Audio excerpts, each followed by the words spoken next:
Digital Foundry is sponsored by Backtrace, the leader in crash and error reporting for game developers. Click on the link in the video description and sign up for your free trial today.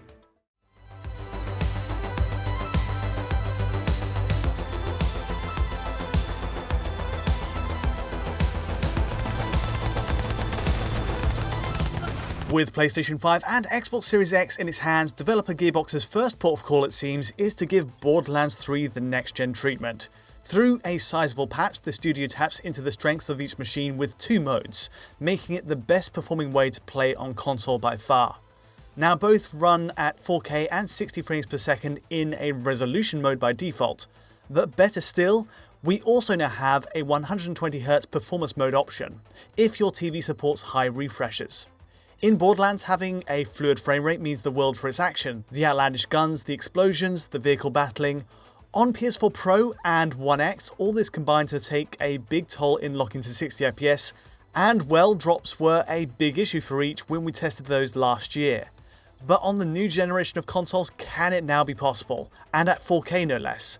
And how do the two premium consoles compare? What of Series S? And do we truly get 120 FPS out of the game? Let's find out.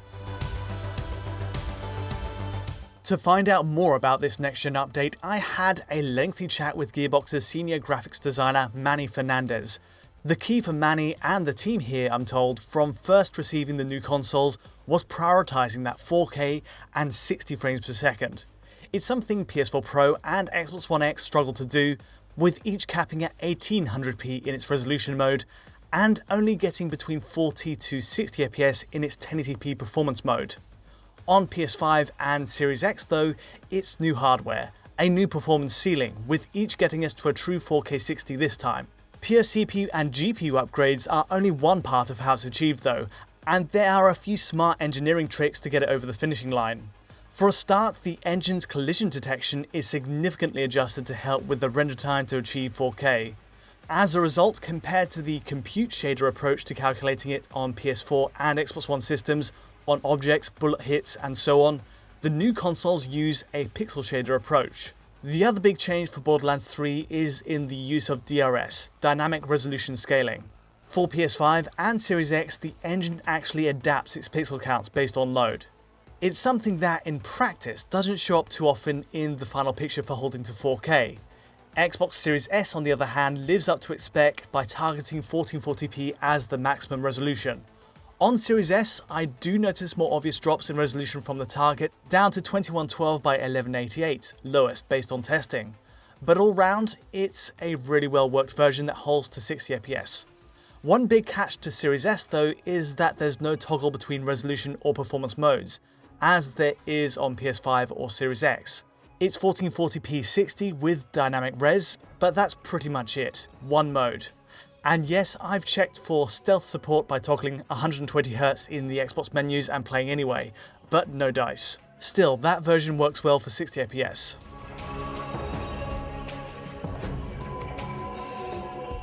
The big advantage to owning PS5 and Series X then is the flexibility in having two modes. To summarise, the resolution mode runs at 4K 60 FPS on each, but the performance mode changes the console output to 120Hz, in this case targeting a native 1080p. This uses DRS as well to try and lock to 120 FPS, and the lowest value I've caught is 1440 by 810 in cutscenes. More on framerate tests later, but I've got to say this is a much better way to handle 120Hz support in games. We've seen on PS5 in particular titles like Call of Duty Cold War rely on you taking to the system menus to swap to a performance mode. Having a 120Hz switch while in-game makes a lot more sense. It's clearer, easier to find, and it works.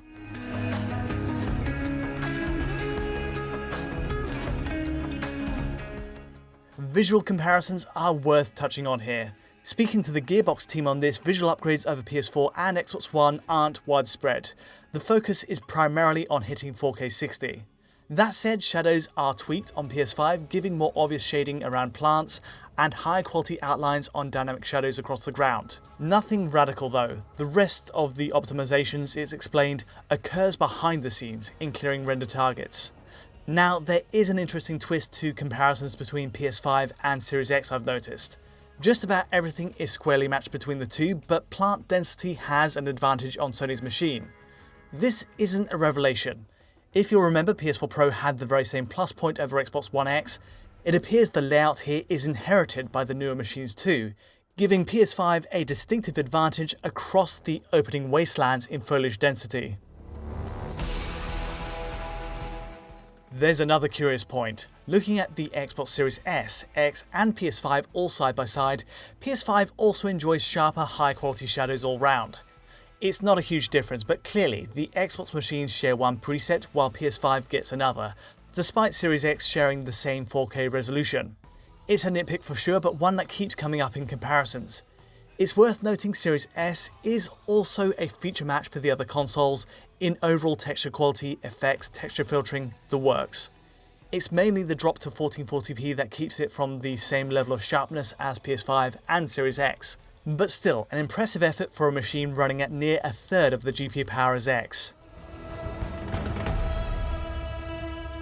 One final way to split the three before we go to frame rate testing is loading times. Loading screens are a regular sight in Borderlands with fast travel between Sanctuary, large world hubs and smaller areas. Again, there is a consistent advantage on PS5 here, drawing this area in after 12 seconds compared to the 14 to 15 seconds on Xbox machines. Yes, in this case Series X comes in a little later than S, but by milliseconds. The key point here is the high bandwidth NVMe storage on PS5 gives a snappy return when moving between areas. It's a saving of a few seconds, but it must be said all consoles here do turn around quite quickly. Here's another test between Series X and PS5. The team explained to me that this is a very basic advantage for adopting the new consoles, and simply turning up with a release yields big gains. In future though, there's hope to make better use of the fast access speeds, but for now it's fast enough for getting between these sizable areas.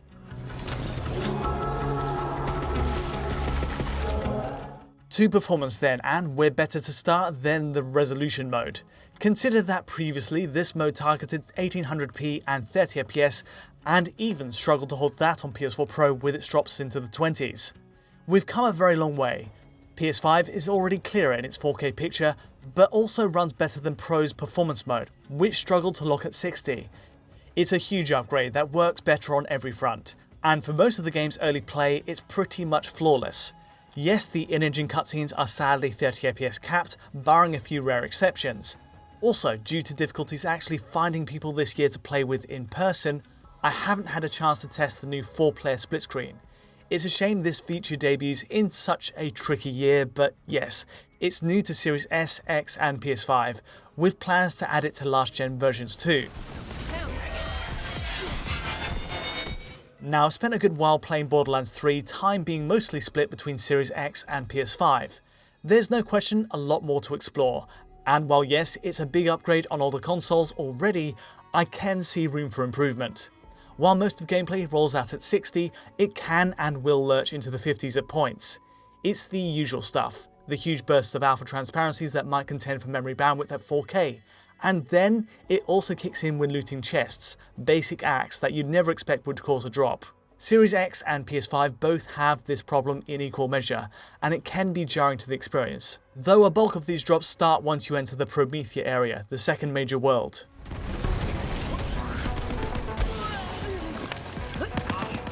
In terms of assessing which platform performs best, it's nigh on impossible to call.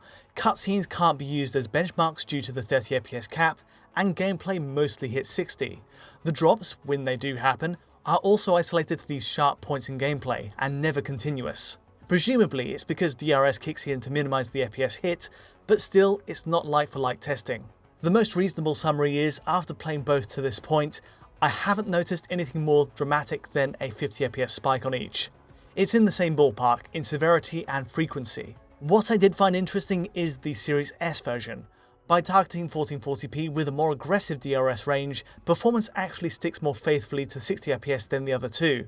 It's a softer image, yes, but in the end, the drops aren't as stark as the two more powerful machines. Put it down to being more modest in ambition, but it does have a slight net positive for performance on Series S. Where PS5 and Series X break away is in offering a 120Hz mode. Long live 120Hz because it's a serious game changer for shooters this generation, adding more clarity, more temporal resolution during a camera pan to give a genuine competitive advantage online. In the case of Borderlands 3, it's sticking to 1080p maximum to achieve it, and the early Wastelands area gives a good first impression. Delving deeper though, and especially by the time you land in the Promethean complex, the situation changes quite drastically. What begins as a sturdy 120fps lock descends to 80 in the worst case, and you get pretty much everything in between those figures too. The real stress point is careening through Prometheus streets, taking down enemy vehicles as you corner each stretch. Now it looks intrusive on the graph, but I will stress drops from 120 to 100 don't have nearly the same impact as drops under 60. Still, it's a clear sign there are bottlenecks for even solo play here.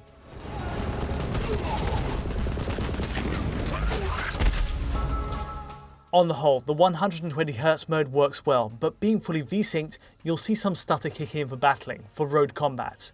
This is where Xbox Series X has a crucial advantage. This is because on PS5, a V-synced frame rate drop causes an 8.3 millisecond hit on the frame time graph, but on Series X, there's support for variable refresh rates, or VRR. What we have in view is the VRR disabled tests, but on a supporting TV, it will do wonders for adjusting to variable frame times in Borderlands 3. It makes that 90 to 120fps range with all the variances in frame time smoother. It's also something that PS5 doesn't offer at a system level right now. Series X also has a performance advantage at 120fps to begin with, which helps the endeavour. To test, it falls on gameplay to judge which is the better, more performant of the two. Again, all cutscenes are still 30fps locked in this mode, but that being said, there is one driving sequence which matches the two together pretty well, showing a Series X lead of between 5 to 15fps. It's variable, but the load is matched here to show a lead. The bottom line, both consoles are prone to wild fluctuations, some kicking in harder on Series X at points, others on PS5, but on the whole it does seem Series X has a lead. For anyone looking at getting the best 120Hz performance, the vote has to go on Series X. For the higher baseline performance and having VRR, it has that advantage. But that 60fps mode is where most people will be playing, and it's pretty hard to split the two there. Overall, the handling of Borderlands 3's next-gen support is strong. The goal, this early on, is clear. You want 4K and 60fps, you've got the best delivery of it on console with PS5 and Series X, and there's also a stable 1440p 60 setup on Series S. Drops do persist, but it's a hugely satisfying upgrade over PS4 Pro and One X, which failed to hit either 4K or 60fps between its modes. Loading times are snappier all round with a PS5 advantage, and likewise PS5 has an edge in handling small detailing in shadows and foliage. Series X, on the other hand, has that plus point in the 120Hz mode, thanks to VRR support. All round though, it's a great use of new hardware, especially so as the team's first chance to experiment. There's still room of course for Gearbox to push these consoles further, the promise of ray tracing is still hanging. But the focus here makes sense, on the convenience of play, faster loading, on smooth 60fps gameplay and beyond. If you already own the game, it's a free upgrade and well worth checking out, and also on a technical level, a great jumping on point in the series for newcomers. That about wraps up our look at Borderlands 3 on PS5 and Series S and X. If you did enjoy this analysis, feel free to like or subscribe, and don't forget to hit that bell to get notifications as any new video lands. To get this video at high quality, check out our Patreon at digitalfoundry.net, and to get in touch with me or the team, just use Twitter. But from me for now, thanks for watching.